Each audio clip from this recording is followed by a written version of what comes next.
Après le culte, juste après le culte, quelques minutes après le culte, les personnes qui sont dans le staff, on va l'appeler comme ça, de Marc Expérience, vous vous rapprochez de Joël qui doit vous passer une communication importante de manière à pouvoir organiser cette action qui va se mener au mois de juin. Donc quelques minutes après le culte, il n'y en aura pas pour longtemps, ne vous sauvez pas, il n'y a pas de problème, vous vous rapprochez de Joël. De toute façon, il a une autre réunion cet après-midi, donc il ne pourra pas traîner longtemps. Puis il est comme moi, il aime bien manger à l'heure, hein, n'est-ce pas Joël? Donc il veut pas rien. Donc on ne traîne pas après le culte. Voilà. Et avant de passer la parole à Marien, j'aimerais qu'on prenne un temps pour prier pour notre sœur Joséphine, qui apparemment aurait attrapé le paludisme là-bas, en Afrique. Donc elle est très malade, donc elle a demandé ce matin qu'on puisse prier pour elle, c'est pour ça qu'elle n'est pas là. Donc j'aimerais qu'on puisse se lever et dire Seigneur, ce n'est pas une réunion de prière, mais quand il y a des besoins, la famille, l'Église, on est là. Amen. On va se lever, je vais prier pour qu'on prie ensemble pour dire Seigneur, avec ce qu'elle a connu notre sœur Joséphine, avec ce décès, avec toute cette situation compliquée, là en plus la maladie. Seigneur, nous te prions pour notre sœur. Nous voulons vraiment, Seigneur mon Dieu, que tu interviennes puissamment. Seigneur mon Dieu, que tu la restaures, que tu la relèves, Seigneur, qu'on puisse avoir la joie de la revoir au milieu de nous, Seigneur. Tu la gardes, c'est ton enfant, c'est ta fille bien-aimée, Seigneur. Nous voulons vraiment te prier dans le nom de Jésus, parce que tu es le divin médecin. Tu es celui qui connaît nos corps, qui connaît toutes choses, Seigneur. Et tu es capable de faire au-delà de ce que nous pouvons penser, espérer. Sois béni, Seigneur. Amen. Amen. Merci au groupe de louanges ce matin. Ils étaient super en forme. On a beaucoup voyagé ce matin, on a beaucoup dansé. C'est terrible, le sport qu'on nous fait faire, c'est terrible. Je vais passer la parole à Marien pour qu'il nous apporte ce que le Seigneur a mis sur son cœur. Seigneur, merci. Merci encore pour ce culte, pour ce que nous avons vécu, Seigneur, ce matin.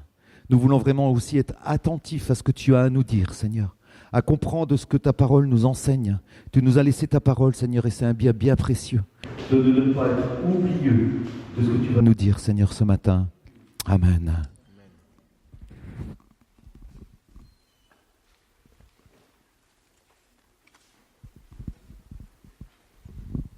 À tout à l'heure, les enfants.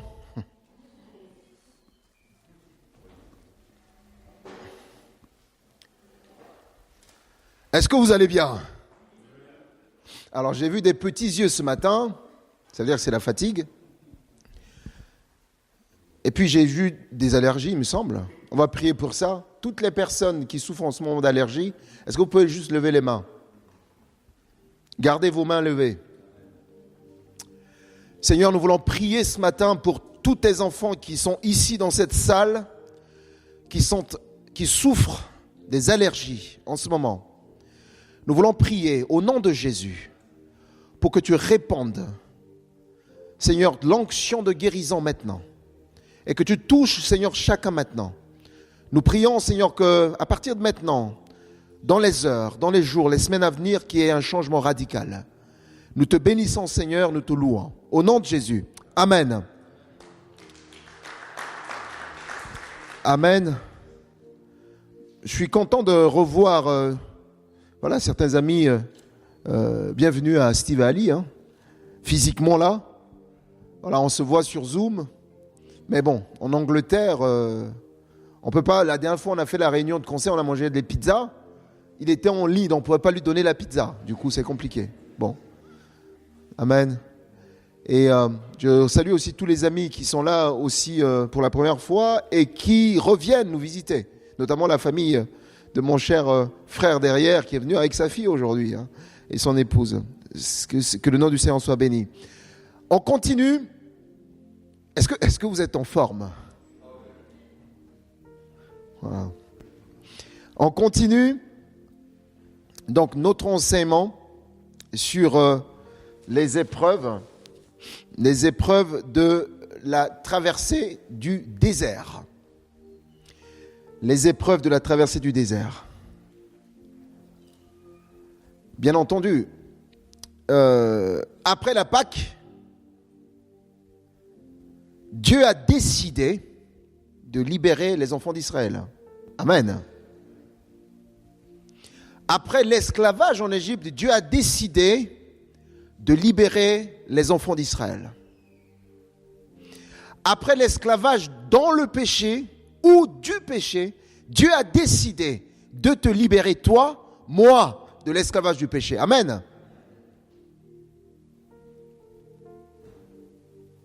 Les enfants d'Israël sont arrivés devant la mer Rouge, obstacle, mais on a déjà parlé du symbolique, de la symbolique de cela, de ce que ça voulait dire. Le sang de Jésus, effectivement, est devant nous. En traversant la mer Rouge, j'avais dit que la mort du côté des Égyptiens et la vie du côté des Hébreux. En Christ, nous sommes morts et nous sommes ressuscités en Christ. Voilà pourquoi l'apôtre Paul dit, si quelqu'un est en Christ, il est une nouvelle créature. Les choses anciennes sont, et voici toutes choses sont devenues nouvelles. Donc on rentre dans une alliance nouvelle avec Dieu. Comme les enfants d'Israël, pareil, quand ils sont arrivés du côté de la mer Rouge, ils ont fait une grande célébration. Alors ce matin, je nous ai vus, on a dansé. Parfois on est un peu frileux par rapport à ça. Frères et sœurs, en fait on ne danse pas devant un pape. On ne danse pas devant un homme, on danse devant Jésus. Les enfants d'Israël, quand ils sont sortis, traverser la mer Rouge, ils ont fait une grande célébration. Exode chapitre 15. Ils ont dansé. Et comme ça ne suffisait pas, Marie la prophétesse a pris le tambourin. Elle s'est fait entourer des dames. Elles ont dansé. Amen. Dansant pour le Seigneur. Il n'y a pas de honte à ça. Il y a une personne qui avait compris ça, il s'appelle le roi David. Quand il y avait une victoire, il commençait à danser. Sa femme dit, David, arrête. C'est ridicule. Les gens te regardent. David dit, je paraphrase, tant pis. Tant pis. Je danse pour le roi des rois. Je saute pour le roi des rois. Amen. La semaine dernière, on avait parlé de l'épreuve, effectivement, de la désillusion. Désillusion. Ils traversent, ils célèbrent Dieu, et après ils arrivent, ils avaient soif. Au bout de 3 jours, ils n'avaient pas bu. Ils avaient soif tellement. Et puis tout à coup, ils voient l'eau, ils étaient contents d'aller boire. Ils arrivent, désillusion. Parce que ce sont les eaux amères de Mara. L'eau n'était pas buvable. On avait cité beaucoup de choses. Ok ? On a tellement voulu de ce travail, on a tellement cherché. Et on trouve un travail, on est content. Désillusion. On a tellement attendu un compagnon, un compagne, un homme, un mari. On voit enfin un beau garçon, on dit ouais, c'est lui. Désillusion, c'est Mara. Mais il y a quelque chose de puissant là-dedans. C'est que lorsque ils ont constaté que cette eau était amère, était imbuvable, lorsqu'ils ont commencé à murmurer contre Dieu dans leur réaction, alors Moïse avait une autre réaction. La Bible dit que Moïse a crié à Dieu. Et Dieu a répondu. Dieu a demandé à Moïse, prends ce morceau de bois, tu mets dans l'eau, et l'eau va devenir une eau douce. Et je vous ai dit la dernière fois que ça symbolisait la croix. La croix qui est la solution à tout ce qui rend ta vie amère. Est la solution à tout ce qui empoisonne ta vie. Est la solution à tout ce qui empêche à ce que ta vie soit agréable. La croix. Amen. Donc ce matin, nous sommes heureux de dire Seigneur, nous croyons au sacrifice de la croix. Nous sommes heureux de dire Seigneur, merci parce que tu es venu et tu es mort réellement à la croix pour nous. Et grâce à cette mort-là, nous pouvons parler de l'unité. Grâce à cette mort-là, nous pouvons parler de la victoire. Grâce à cette mort-là, nous pouvons triompher des choses qui empoisonnent nos vies. Les choses qui empoisonnent nos vies, on connaît. L'amertume, la haine, la colère, la désillusion même, et bien d'autres. Mais la croix, c'est la solution à ces choses-là. Amen. On continue. Aujourd'hui, on va parler de la deuxième épreuve. La deuxième épreuve, c'est la faim. La faim. Vous vous rappelez, dimanche dernier, je vous ai montré cette pyramide d'Abraham Maslow.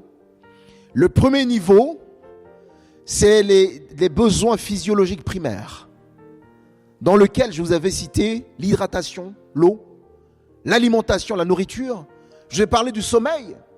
Je vous ai parlé de l'excrétion. On va à la toilette. Quelqu'un qui ne va pas à la toilette, qui a des problèmes, on dit qu'il est constipé, donc il est malade. C'est des besoins de premier niveau. Et on est toujours dans les besoins du premier niveau. Ils avaient faim. Mais le chapitre 16 ici d'Exode raconte un moment charnière. La situation des enfants d'Israël est assez claire ici. Pardon. En fait, ils ne sont pas encore morts de faim. Le texte ne dit pas qu'il y avait de la famine. Le texte n'a pas dit ça. Qu'il y avait de la famine, qu'ils étaient en train de mourir de faim. Non. Mais ils étaient en situation de manque et donc d'incertitude alimentaire. Ils étaient en situation de manque et donc d'incertitude alimentaire. Après leur sortie d'Égypte, ils se retrouvent donc au désert de Sin, entre Élim et Sinaï.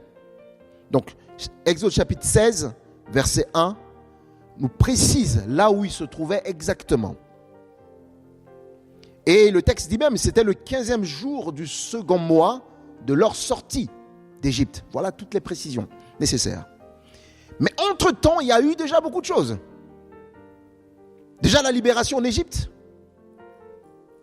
la mer Rouge, Mara, et là, la faim qui arrive. Quel était le constat? Les provisions qu'ils avaient emportées probablement d'Égypte, les restes et les bétails, commençaient à s'épuiser.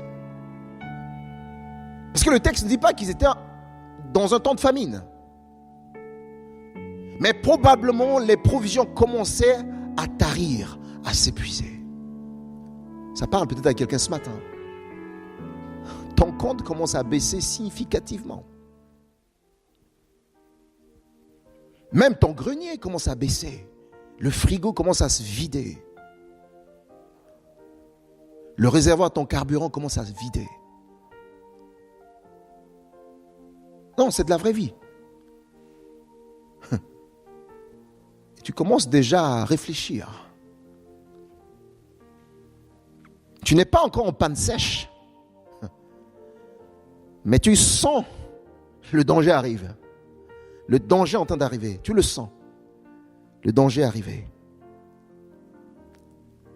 Deuxième constat, c'est qu'ils n'ont pas encore de source stable et sûre d'approvisionnement ou de nourriture. Parce qu'ils étaient dans un environnement hostile, désertique. Donc, ils n'étaient pas en train de produire, ni faire du jardin. Donc, l'environnement était instable. Et d'ailleurs, de toute façon, leur mouvement ne dépendait pas d'eux. Il suffisait que la colonne de nuée continue, ils marchaient. Donc, impossible d'imaginer de faire du jardinage. Impossible. Parce qu'ils n'avaient pas l'emploi du temps. Amen. Troisième constat, comme je l'ai dit, ils se retrouvent dans un environnement hostile, désertique. Donc sans moyen évident de subsistance. Comme je l'ai dit tout à l'heure, ce n'est pas que les enfants d'Israël avaient encore suffisamment à manger. Ils sont plutôt dans une pénurie imminente. Avec bien évidemment la peur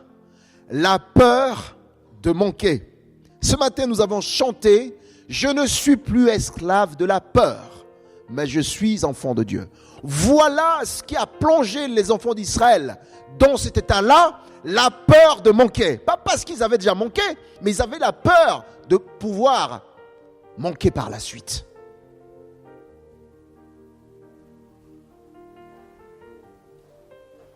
Et donc, bien entendu, puisque la peur entre en mouvement,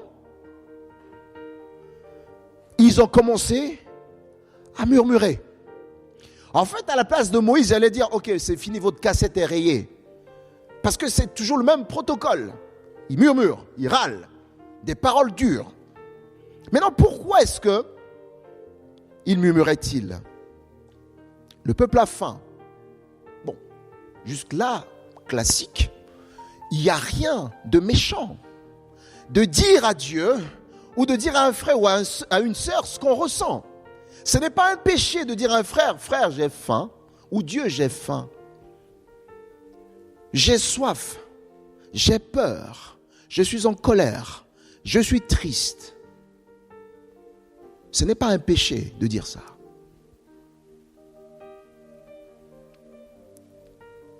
Ce n'est pas un péché de dire aussi que je suis fatigué. Juste là, c'est classique. Les enfants d'Israël se seraient restés là, juste là-dessus. Génial. Mais il y a un chapitre 2. Le chapitre 2, c'est que là où le bas blesse, ils ont commencé, bien entendu, à murmurer. Donc, Exode chapitre 16, versets 2 à 3,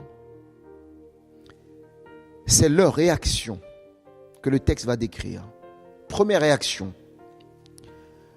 La peur de mourir de faim. La peur de mourir de faim.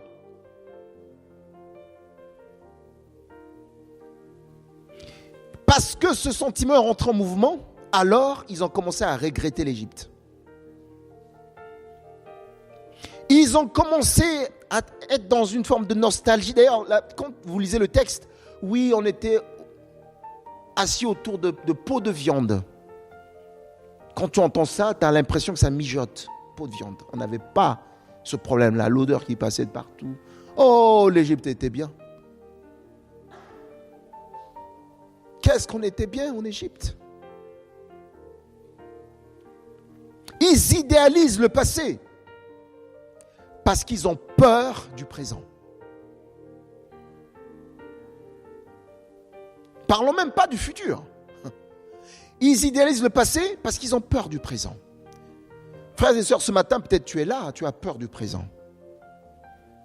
Et tu n'arrives plus à bouger parce que ton passé, c'était bien avant. Et comme j'ai toujours l'habitude de dire, tous les expatriés, toute la diaspora, sur une terre étrangère, a toujours cette culture-là. C'était bien au pays. Quand j'ai eu ma bourse, je suis allé au Maroc, la première semaine, je ne comprenais pas du tout les plats marocains, l'odeur, je ne comprenais pas. Ça. Je dis, mais franchement, j'ai regretté la maison de ma mère, de mon père. Je dis, c'était bien au pays. Je ne comprenais rien. On mangeait du pain tout le temps. Alors que le pain, chez moi, c'était en petit déjeuner qu'on le prenait. Je dis, mais il y a un problème. Le pire, c'est que dimanche, je m'apprête pour aller dans une célébration. Il n'y avait pas d'église protestante dans le coin. Il n'y avait qu'une église catholique. Je dis, Seigneur, j'étais bien au pays. C'était bien le pays. Donc tout ce qui passait devant mes yeux par définition était mauvais. Parce que j'étais resté bloqué en Centrafrique.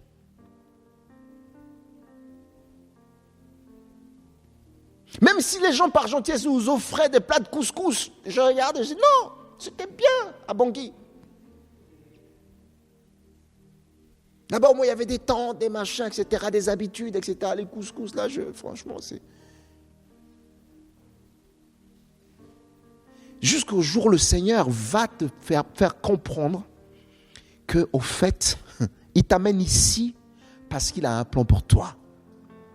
Il t'amène ici parce que c'est lui le maître. Il t'amène ici parce qu'il a préparé des choses pour toi. Amen. Et à partir de là, tu commences à vivre. On te passe un coup de fil. Tu viens quand on va? Je ne sais pas.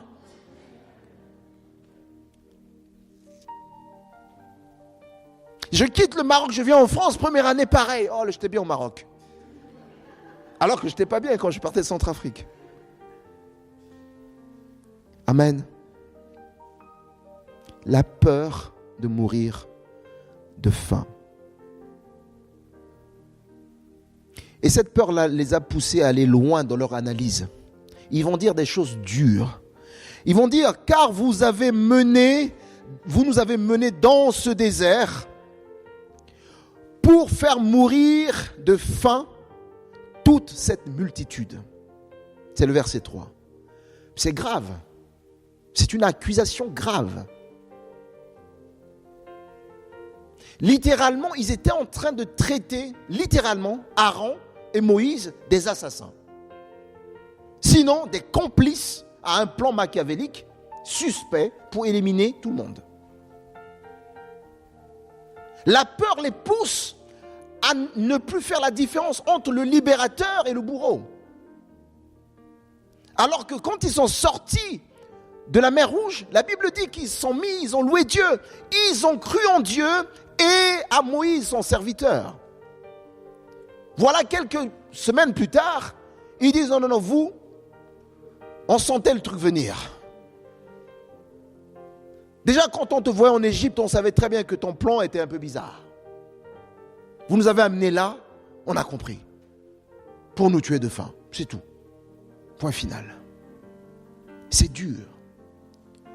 Frères et sœurs, quand tu es pris par la peur, quelle est ta réaction vis-à-vis de tes frères et tes sœurs? Généralement, apeurés, on accuse les frères. Apeurés, on détruit les sœurs. Apeurés, on oublie même le bienfait de la sœur, du frère. Parce qu'on a peur. On dégaine tout.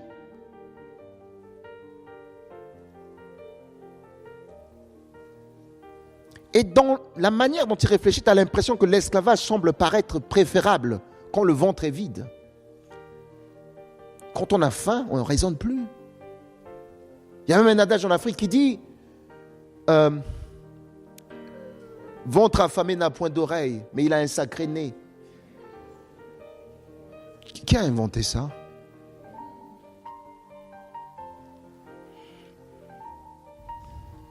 La question que j'aimerais te poser ce matin, je me suis posée à moi-même quand je préparais ce message-là.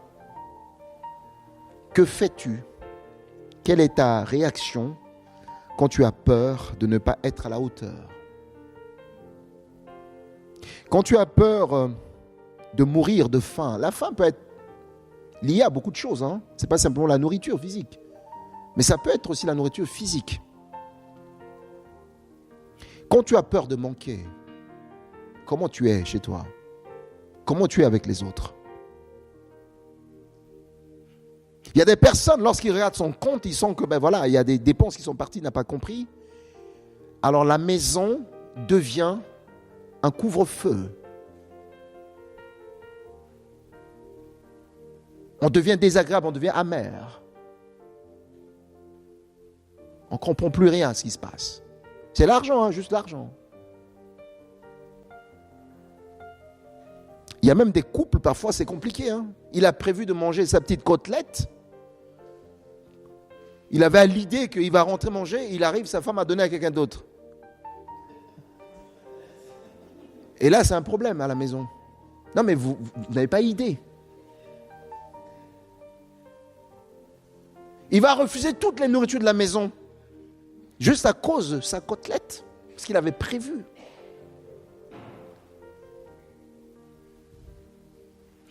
Vous savez, Ésaü a vendu son droit d'aînesse parce qu'il avait peur de mourir de faim. Genèse chapitre 25, versets 31 à 34. Jacob dit, « Vends-moi aujourd'hui ton droit d'aînesse. » Ésaü répondit, « Voici, je m'en vais mourir. À quoi me sert ce droit d'aînesse? Ça sert à quoi? Je vais mourir de faim là, dans l'immédiat. Donc le droit d'aînesse, si tu en veux, prends. Plat de lentilles. Frères et sœurs, j'aimerais te dire ce matin de prendre garde à cause de la peur de manquer, de donner droit au diable sur ta vie. Parce que parfois on a peur, on prend des raccourcis et on ouvre des portes Et le diable reprend contrôle sur notre vie. Alors que Christ nous a rachetés à un prix inestimable.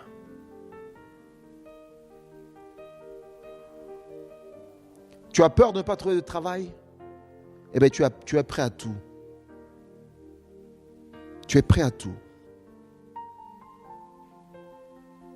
S'il faut mentir, tu le feras. S'il faut mentir sur ton CV, j'entends souvent c'est la fin qui justifie les moyens. Frère, tous les moyens ne justifient pas la fin quand on est enfant de Dieu. Amen. S'il faut aller avec la patronne pour être embauché, on y va. Les jeunes gens, on dit ok. S'il faut aller avec le patron pour avoir le poste ou avec un responsable, on va se laisser faire. Mais on oublie que notre corps est le temple du Saint-Esprit.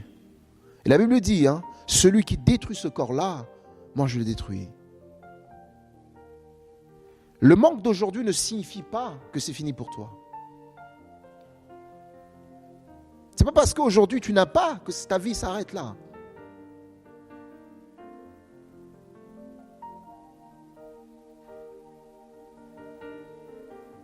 C'est pas parce qu'aujourd'hui tu n'as pas de travail que la vie s'arrête là. La vie ne s'arrête pas là. Quand vous roulez en voiture, il y a des tunnels qui sont parfois énormes. Parfois vous pensez à autre chose et paf, vous rentrez et vous ne savez pas à quel moment vous êtes rentré dans et vous roulez, mais à un moment donné vous finirez par sortir. J'ai jamais vu quelqu'un qui dit moi je suis resté coincé là, sauf si votre voiture est en panne. Et même si votre voiture est en panne, les dépanneurs viendront vous faire sortir de là. Amen.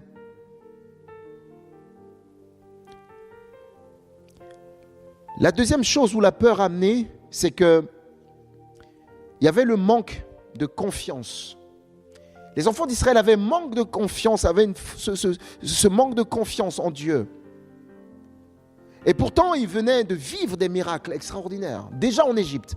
Quand vous lisez les 10 plaies, à partir, je pense, de la 5e, où Dieu commençait à épargner littéralement leur ville, là où ils étaient, quand il y avait des choses qui se passaient dans la ville, il y avait des Égyptiens, Dieu les épargnait. Quand il y avait les ténèbres de l'autre côté, eux, ils avaient la lumière. Quand il y avait des sauterelles de l'autre côté, eux, ils n'avaient rien. Et après, vous avez la mer Rouge. Après, Mara. Mais ils ne faisaient pas trop confiance. Face à ce besoin concret, physiologique, primaire, le manger, ils doutent. Ce matin, quelqu'un a parlé de doute. On a parlé de peur, là on va parler de doute. Ils doutent que Dieu continue de pourvoir. Oui, c'est vrai, on traverse souvent des moments où on a l'impression que Dieu ne nous entend plus. On a prié, on a mobilisé des gens pour prier pour nous, on a l'impression que rien ne bouge. On a l'impression que Dieu est parti en vacances. Mais Dieu n'est jamais en vacances. Il est toujours là. Amen. Ils ont commencé à douter. Il dit oui, peut-être Dieu avait fait à Mara, mais bon là, ça c'est la nourriture quand même. Mara là, c'était peut-être l'eau, c'était beaucoup plus simple, mais là c'est concret là, Moïse, cette histoire. On ne sait pas comment ça va se passer là. Mais Dieu reste le même. Et vous savez, le doute sème souvent la discorde entre l'homme et Dieu. Et l'origine du doute, c'est Genèse chapitre 3 verset 1 où le diable est venu manipuler Ève pour dire mais ok, est-ce que Dieu a réellement dit ça? Et là tout à coup, ah mais c'est vrai, on n'a peut-être pas bien entendu. Jésus lui-même, fils de Dieu, il sort des eaux de baptême. Comme les enfants d'Israël traversaient la mer Rouge, doute arrive. Le diable arrive après le temps de jeûne. Le diable sait très bien que Jésus est le Fils de Dieu. Le diable est au courant. Non seulement ça, même s'il avait oublié parce qu'il serait amnésique, au baptême de Jourdain, Dieu a clairement parlé. Celui-ci est mon fils, bien-aimé en qui j'ai mis toute mon affection. Et après le jeûne de Jésus, le diable vient dire, excuse-moi, mais si tu es le Fils de Dieu, ordonne à cette pierre pour demander. Attendez. Je ne suis pas trop sûr, mais si vraiment c'est le cas, Jésus n'est pas tombé dans son piège. Le doute vient bloquer, nous séparer, nous éloigner parfois de la promesse de Dieu sur notre vie. Jacques chapitre 1 verset 5 à 8 nous exhorte, dans le contexte de quand quelqu'un manque de sagesse, il dit « Demandez avec foi, confiance, sans douter, car celui qui doute est semblable à un flot de la mer, agité par le vent et poussé de côté et d'autre. » Le doute, c'est quelque chose qui nous enfonce. Quand on a peur et on doute, ça nous stagne.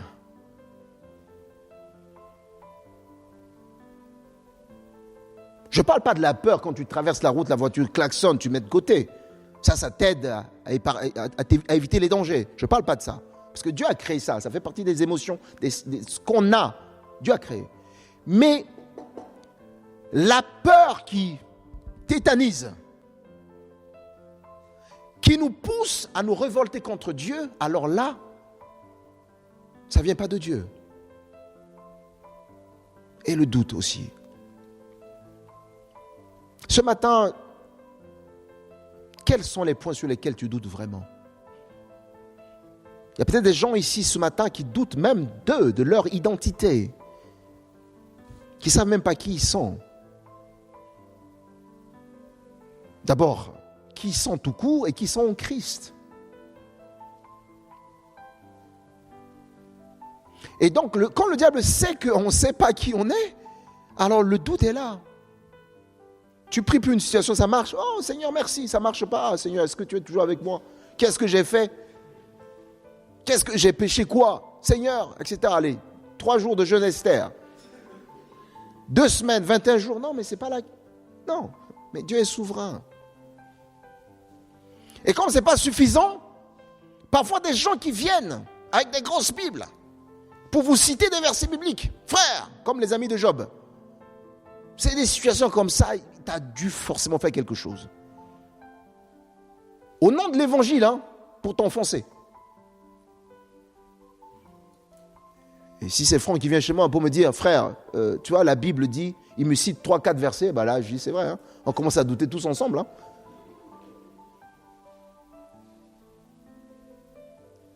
Donc, ce n'est pas simplement le diable qui vient avec les cornes. Parfois, les frères et sœurs sont des pions utilisés pour nous faire douter.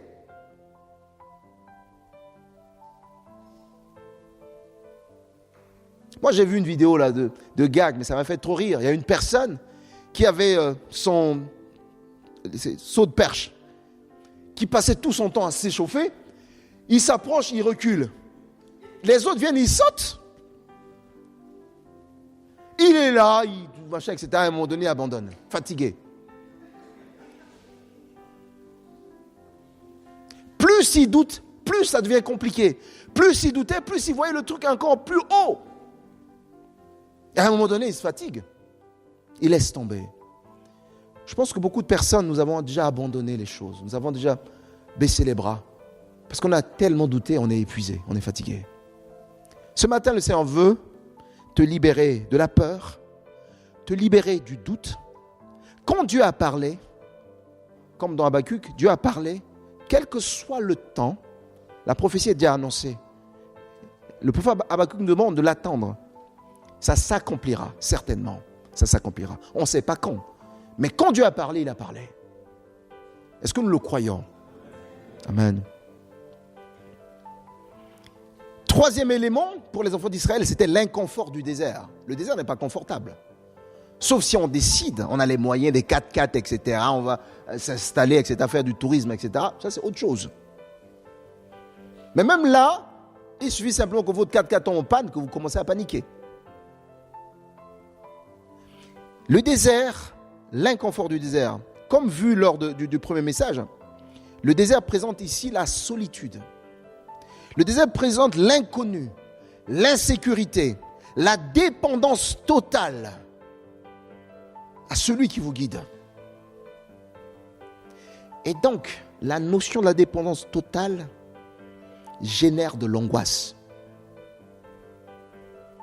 Quand on dépend de soi-même, on connaît ses histoires, on connaît sa voiture, on connaît son compte en banque, on connaît etc., etc. Mais quand on ne dépend plus de nous-mêmes et qu'on ne veut pas lâcher prise, alors ça suscite de l'angoisse. On est angoissé. Et ce matin, comme si le Seigneur est en train de dire qu'il y a beaucoup de personnes ce matin ici qui souffrent de l'angoisse du quotidien, qui sont angoissées au quotidien. Et le Seigneur veut toucher ce point-là ce matin. Nous sortir de l'angoisse. L'angoisse de manquer. En fait, on passe tout notre temps à penser au lendemain. Lendemain, pour les enfants, pour nous, etc. Mais non. Notre Dieu s'appelle « Je suis ». Moïse dit, mais comment, quand je vais là-bas, on me pose la question, tu t'appelles comment? Je suis celui qui suis. Il n'a pas dit je serai, je suis. C'est un Dieu présent. Et à chaque jour suffit sa peine. Or, aujourd'hui, nous passons tout notre temps à amasser pour le futur. Et ne jamais vivre du présent. Et ne jamais être heureux du présent. J'entends même des gens, oui, je travaille pour ma retraite. Frère, est-ce que tu sais que tu seras, quand tu arriveras à la retraite, tu seras en bonne santé? T'en sais rien. Parfois, tu arrives à la retraite, mais tu ne peux même plus jouir de tout ce que tu as amassé. Et là, à ce moment, tu deviens aigri contre tout le monde. Tu as tout ce qu'il faut, mais tu es aigri.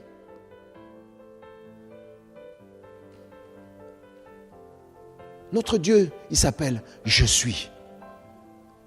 L'apôtre Paul parle du contentement. Aujourd'hui, donne-nous, Jésus dit, donne-nous aujourd'hui notre pain de ce jour. Nous devons être heureux, joyeux, tous les jours que Dieu fait. Le lendemain, entre les mains de Dieu. Amen. Donc, si on n'est pas capable d'être heureux aujourd'hui, croyez-moi, vous ne serez pas heureux demain. Parce que votre demain sera toujours demain. Même à 75 ans, on travaille pour 80. C'est demain. Et on est surpris, on se réveille, le matin, on a 80. Et là, c'est compliqué, hein? On se retourne, il n'y a plus de petits-enfants. Parce qu'eux, ils vivent aujourd'hui. Et puis on va commencer à l'envoyer. Oh, mais vous connaissez rien à la vie. Il faut penser au lendemain. Oh, papy, on a vu là. Voilà ce que tu as amené le lendemain.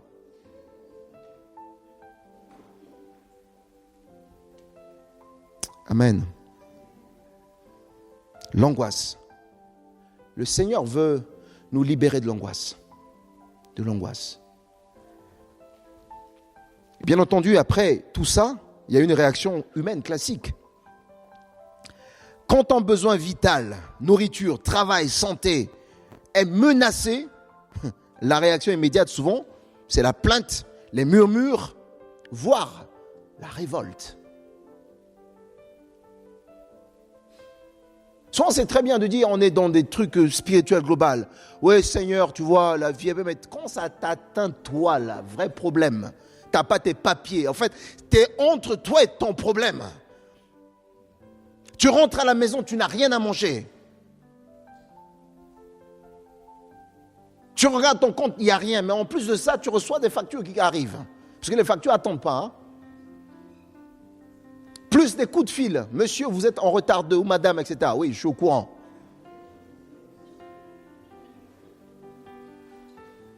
Je suis au courant. Mais eux, ils savent que tu es au courant, que tu n'es pas à jour. Mais ils font leur boulot. On te relance. 2 fois, 3 fois, 4 fois. Parfois, quand tu regardes juste l'enveloppe, oh!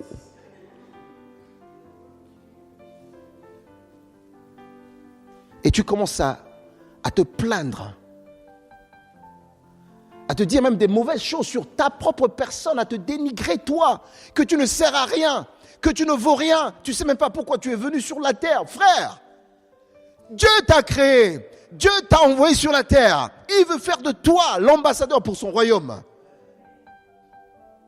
Une situation ne détermine pas qui tu es. Amen. Oh. La révolte.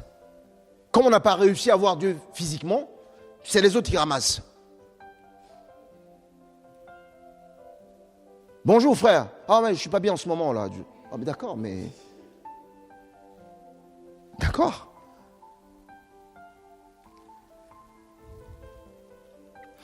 Deuxième réaction, c'est la réaction de Moïse.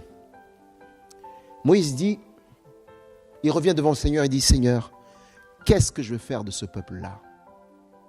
En une phrase. Et Dieu va répondre à partir de verset 4 de l'Exode 16. Dieu va répondre face à la réaction des enfants d'Israël. Dieu apporte une réponse. Il n'a pas répondu par un jugement immédiat, mais par une provision. Dieu envoie la manne, pain du ciel, et il envoie les cailles pour viande. Ils ont dit, on était assis autour des pots de viande. Dieu n'a pas oublié, Dieu a envoyé les cailles. Mais même ça, à un moment donné, les enfants d'Israël vont dire, qu'est-ce que c'est? Qu'est-ce que c'est? Manne. C'est tout? Qu'est-ce que c'est? Enfin, c'est quand même de l'ingratitude. Mais on est tous dedans. C'est facile, moi je l'ai dit à l'introduction de ce message, c'est facile de regarder et de dire, mais dis donc, eux quand même. Mais tous les jours on vit ça. Tous les jours on fait la même chose. C'est quoi ça?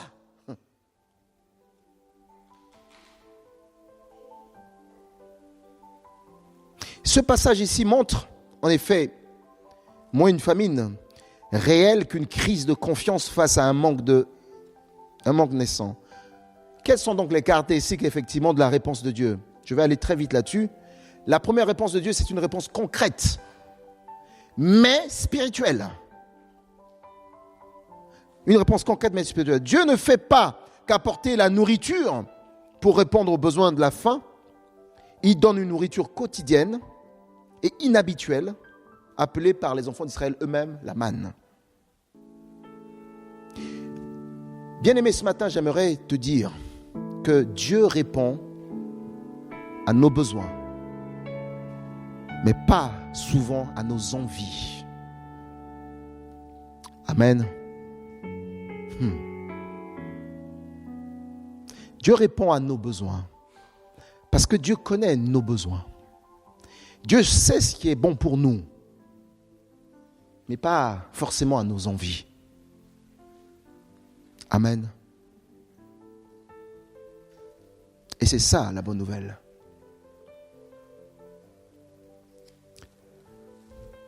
Dieu peut pouvoir de manière inattendue, pas seulement avec les moyens classiques. Quand on demande à Dieu quelque chose, on a un schéma dans la tête, on sait que ça va arriver comme ça. Mais Dieu ne nous doit rien.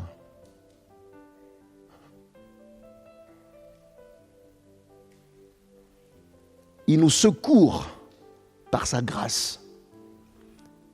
Et Dieu connaît réellement nos besoins. Et dans sa grâce, il peut déborder sur nos besoins. Mais ce n'est pas une obligation légale, juridique, judiciaire même.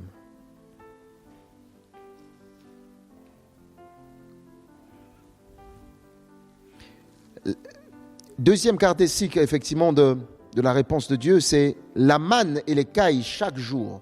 Dieu leur demande de ramasser chaque jour. Pourquoi? Parce que Dieu veut apprendre ici aux enfants d'Israël de dépendre de lui chaque jour et non accumuler par peur. Et c'est la première fois, moi j'ai toujours dit quand j'ai lu ce texte-là, c'est la première fois qu'il y a la notion de la DLC, date limite de consommation. Waouh! On a l'impression qu'on vient d'inventer ça dans le monde. Non! Dieu a été le premier à mettre en place cette DLC. Et là, par contre, c'est une vraie DLC. Parce qu'il y a des DLC aujourd'hui qui ne sont pas vraiment les DLC, c'est plutôt commercial. Mais la DLC de Christ que Dieu avait donnée, c'est vraiment la vraie DLC. Ici, c'est une leçon contre l'angoisse du lendemain. On en a parlé. Et la tentation de tout contrôler. Nous vivons parce qu'on a peur, parce qu'on doute. Alors notre tentation, c'est d'amasser juste par peur. On amasse par peur. Et on n'en profite pas. On ne fait même pas profiter à ceux qui sont autour de nous. Il y a des gens qui sont hyper à l'aise. Mais ils sont radins. Très radins. La radinité ne fait pas partie des vertus du ciel. Si tu es là ce matin et que tu sens dans ta vie que tu es radin, demande pardon à Dieu. Que Dieu te change. Parce que notre Dieu, c'est un Dieu généreux. Dieu veut que nous soyons généreux. Même pour les offrandes à l'église, Dieu veut que nous soyons généreux. Quand il s'agit parfois d'être de la générosité, il n'y a plus personne. Mais par contre, nous, quand on a des besoins, on vient vers Dieu, aide-nous, aide-nous, aide-nous, aide-nous, aide-nous. Oh, mais je te donne pour faire quoi? Pourquoi accumuler? Tu regardes ton relevé de compte, tu es content. Mais une fois que tu es content, ça fait quoi alors du coup?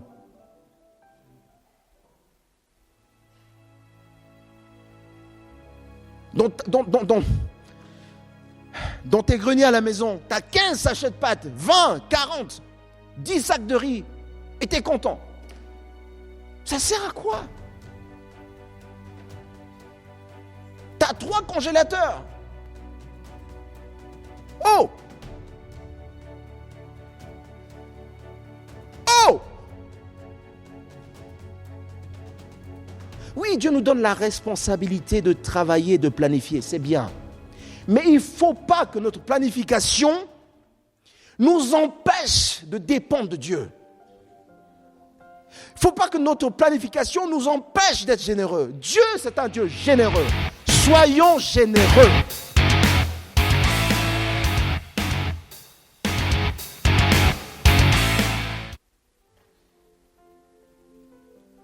On peut rentrer à la maison, on dit, Seigneur, oui, c'est moi. Moi, j'ai du mal à donner. Il y a des personnes, hein, s'ils sont là, tout va bien. Mais quand on dit, frère, et là, le cœur commence à battre à 100 à l'heure. Parce qu'on n'a pas envie. Mais si Dieu avait fait comme ça, je pensais que ce matin, on serait là en train de louer Jésus. Dieu a donné la chose qui était la plus chère à ses yeux, son Fils unique. Amen. Et tout ce que Dieu nous donne à nous, Dieu nous fait grâce d'être des gestionnaires. Et à chaque fois que Dieu nous donne quelque chose, ce n'est pas une raison de s'émanciper de lui. Ce qui se passe, c'est que quand on amasse, on s'émancipe de Dieu. Mais Dieu est généreux, il donne pour que notre relation soit encore et encore attachée à lui. Dieu pourvoit, oui, c'est vrai. Mais il veut nous apprendre quelque chose. Dieu veut nous apprendre le passage de la délivrance à la dépendance. Dieu veut nous apprendre ce matin, comme aux enfants d'Israël, la délivrance à la dépendance. Dieu veut que nous dépendions de lui. C'est tout.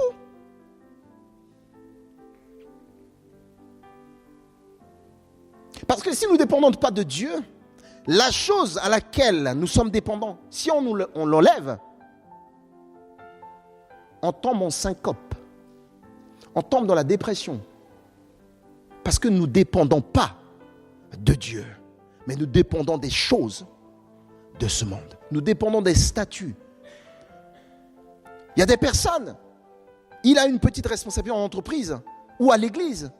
Toute sa vie, c'est cette responsabilité. Le jour où on lui enlève cette responsabilité, il ne vient plus à l'église. Il quitte. Parce qu'il n'était pas dépendant de Dieu, mais était dépendant de son petit titre. Il était heureux. Dieu nous apprend à dépendre de lui. Voilà pourquoi Jésus va reprendre dans Matthieu chapitre 6, versets 9 à 13, l'Exode 16 qui dit « Notre Père qui est aux cieux, que ton nom soit sanctifié, que ton règne vienne, que ta volonté soit faite sur la terre comme au ciel. » Et après c'est quoi? Donne-nous aujourd'hui notre pain de ce jour. Donne-nous aujourd'hui.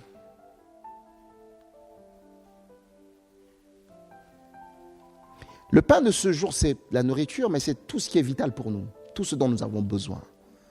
Dieu veut que nous soyons dépendants de lui par rapport à ça. Frères et sœurs, ce matin, le problème peut-être que tu traverses, est-ce que ce problème-là t'a éloigné de Dieu ou bien tu as remis entre les mains de Dieu?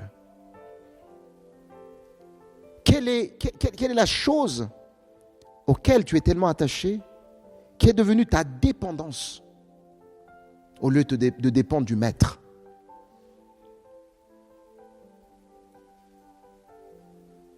Le cœur de Dieu, quel que soit ce qu'il te donne ou t'a déjà donné, ce n'est jamais de s'émanciper de lui. Or, qu'est-ce qu'on constate aujourd'hui? On a prié pour trouver du travail. Le jour où j'ai mon travail, Dieu, au revoir.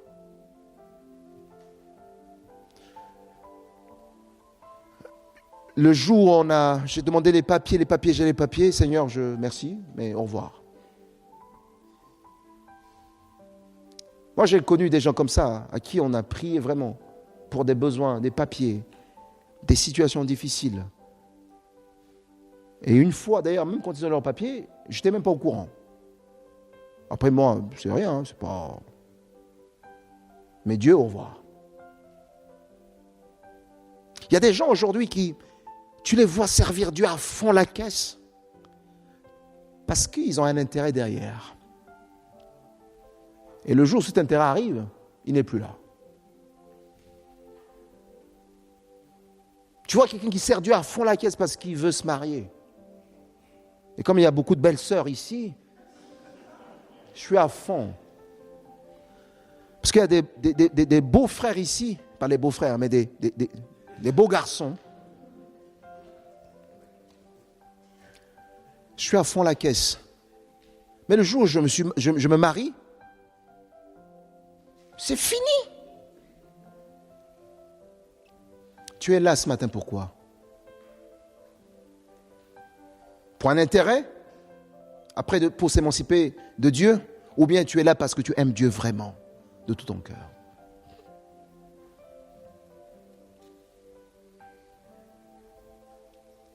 La réponse de Dieu aussi, c'est une école de confiance. Dieu met volontairement le peuple dans une situation où ils ne peuvent pas stocker.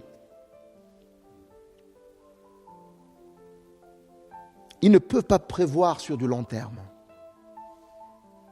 À l'exception du 6e jour où ils devaient prendre pour le 6e et le 7e jour, parce qu'il y avait le repos.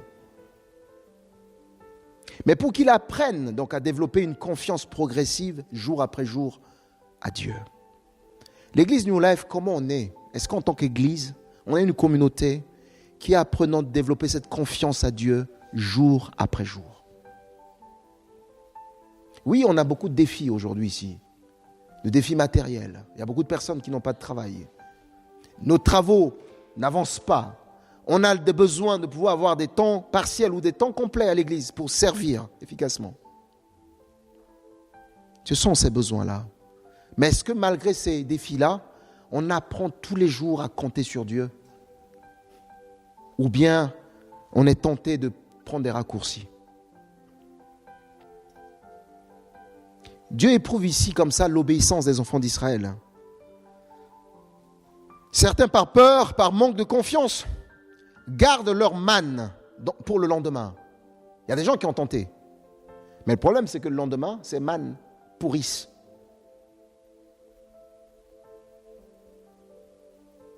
Tout ce que tu es en train peut-être de stocker par peur, ça risque de pourrir.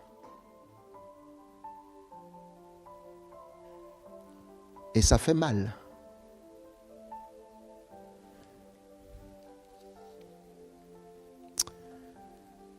Le manque de confiance en Dieu nous prive de la joie du présent et du contentement. Jésus dit dans Matthieu, à chaque jour suffit sa peine. Nous avons un Dieu qui s'appelle « Je suis », même lorsque c'est difficile. Quand je dis ces genres de choses, je ne suis pas en train de minimiser la souffrance de quelqu'un. On traverse tous des périodes difficiles, des moments difficiles. Si ce n'est pas sur un point, c'est sur un autre. Mais nous ne devons pas oublier que nous avons un Dieu qui s'appelle « Je suis ». Je suis. Le prophète Samuel dit clairement, il dit, l'Éternel, l'obéissance à la voix de l'Éternel, voici l'obéissance vaut mieux que le sacrifice, et l'observation de sa parole vaut mieux que la graisse des béliers. 1 Samuel chapitre 15, verset 22. Et puis Dieu, le dernier point de ce que Dieu voulait apprendre aux enfants d'Israël aussi, c'est le repos. Dieu dit, vous ramassez, le 7e jour, reposez-vous. Reposez-vous.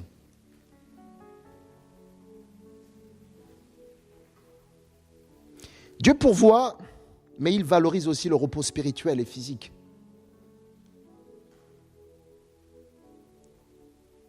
Lorsqu'on travaille, je suis le premier là-dedans, à être un acharné de travail. On vit dans un monde aujourd'hui, si tu bosses, on dit c'est un bosseur. Tu es acharné de travail et tu es fier de ça. Tu étais un autre PC, tu viens sur un autre PC. Hier, il y a même un frère qui m'a fait remarquer gentiment. Ah, tu t'arrêtes jamais. Bon, ce frère, c'est Hervé. Mais il a raison. Il a raison. La Bible nous demande de veiller les uns pour les autres. Dieu honore aussi le repos. Parce que si on travaille tout le temps, en fait, c'est quoi? Parce qu'on a peur de manquer. On a peur de manquer. Et donc, quand on a peur de manquer, on n'a aussi pas confiance en Dieu. On dit, si je ne bosse pas aujourd'hui, mes enfants vont manger quoi? Il faut bien que je me décarcasse. Mais Dieu ne te demande pas de te décarcasser, frère. Dieu te demande de travailler et de te reposer. Pas de te décarcasser. Dieu ne veut pas te retrouver en carcasse, en lambeaux. Amen. Nous devons apprendre, tous ensemble, à avoir ce repos spirituel, mais aussi physique. C'est important. C'est une grande école que Dieu nous apprend à nous tous. On peut prendre une journée pour se reposer sans se culpabiliser. Amen. Que Dieu nous aide. Que Dieu nous aide à nous reposer. Le sens symbolique plus large donc de la manne devient un symbole de la parole de Dieu qui nourrit intérieurement, de la dépendance spirituelle, pas seulement matérielle. Dans le Nouveau Testament, Jésus-Christ se présente comme le vrai pain de Dieu descendu du ciel. Jean chapitre 6, versets 31 à 32. La manne était la nourriture physique temporaire, mais Jésus-Christ est la nourriture spirituelle, éternelle. Jésus-Christ est la nourriture spirituelle et éternelle. Amen. Est-ce que vous avez encore de l'énergie? C'est des petits amen. Bon. Parce que Jésus dit clairement que celui qui mange ma chair et qui boit mon sang a la vie éternelle et je le ressusciterai au dernier jour. Celui qui boit de l'eau que je lui donnerai n'aurait plus jamais soif. Nous devrions donc développer une relation vivante avec le Seigneur jour après jour.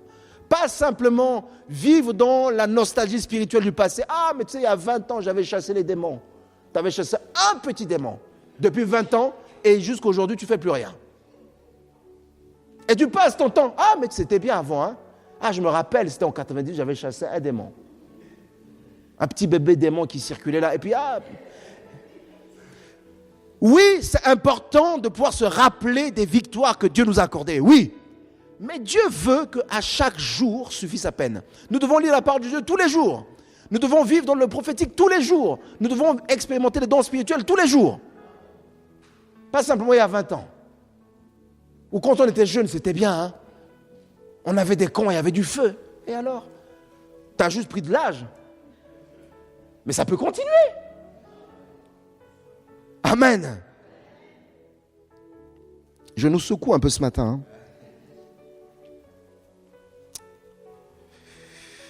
Que Dieu nous aide. La manne enseigne la confiance quotidienne, enseigne aussi le refus de vivre dans la peur du manque, enseigne l'obéissance et enseigne aussi une dépendance relationnelle, pas juste matérielle. Et donc dans ta vie professionnelle, il y a des gens qui travaillent ici, arrête de vivre dans l'angoisse constante du futur.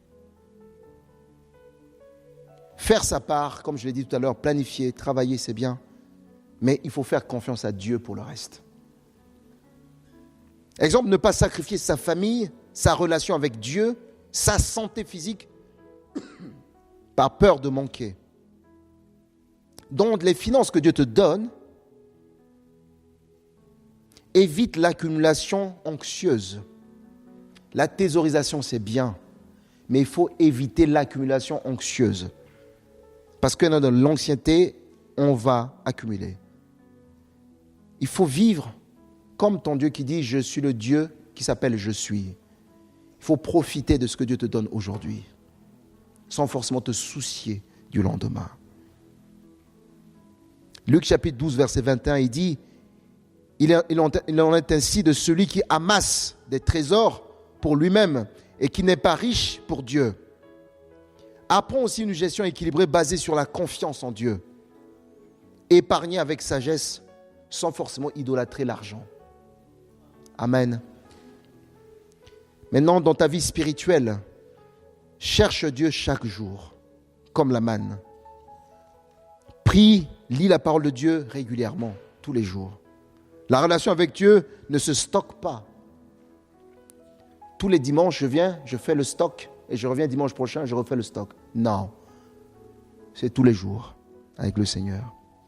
Tous les jours dans les groupes de vie. Tous les jours à la maison. Tous les jours avec des frères et sœurs. Dans les moments de difficulté, de frustration que tu traverses, évite des plaintes systématiques. Philippiens chapitre 4, versets 6 à 7 nous donne la clé. Ne vous inquiétez de rien, mais en toute chose, faites connaître votre pensée à Dieu par des prières et des supplications. Amen. Se souvenir aussi des délivrances et des victoires du passé. Au lieu de dire « tout va mal », identifie et commence à remercier Dieu pour ce qu'il a déjà fait pour toi. Dans ce rythme de vie que nous traversons en France et partout ailleurs, apprendre à respecter ton temps de repos que Dieu te donne. Refuse le toujours plus, l'accumulation excessive et angoissante. Mais ici, il y a une chose que tu as besoin de plus tous les jours, c'est la présence de Dieu. Amen. Exemple, prendre un jour de repos sans se culpabiliser. Je conclus en disant, Dieu est fidèle. Même quand nous le sommes moins ou pas du tout. La foi se vit au quotidien, pas en théorie. L'obéissance et la confiance sont liées. Et Jésus-Christ est l'accomplissement ultime de la manne. Est-ce que nous le faisons confiance ce matin? Est-ce que nous pouvons prier ensemble ce matin? Je nous demande de nous lever, on va prier.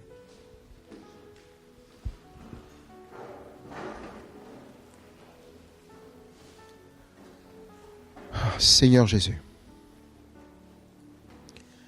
Père, nous ne voulons pas être frileux par rapport à ta parole. Nous voulons, Seigneur, prendre au sérieux ta parole.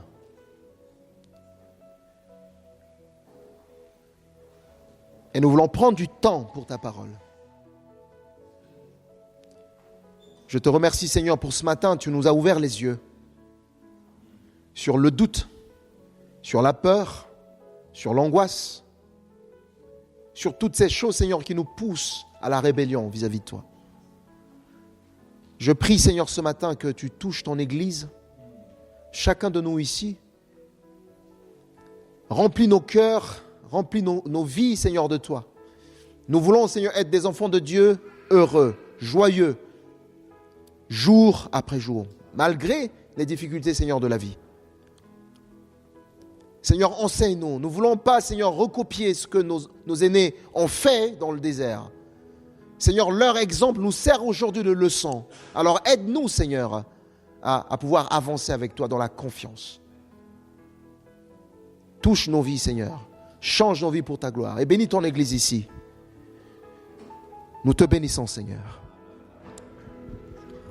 Amen. Amen.